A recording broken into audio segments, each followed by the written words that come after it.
Pembagian masker gratis dan takjil ini dilakukan di kawasan Celentang Kalidoni Palembang ke pengendara kendaraan roda 2 maupun roda 4 yang melintas.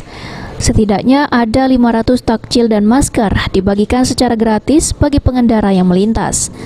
Menurut Doni Prabowo yang juga merupakan anggota DPRD Palembang, pembagian masker dan takjil merupakan bentuk kepedulian dirinya sebagai anggota DPRD terhadap penyebaran COVID-19 yang saat ini memprihatinkan di Kota Palembang, yang saat ini juga kembali memasuki zona merah kasus penyebaran COVID-19.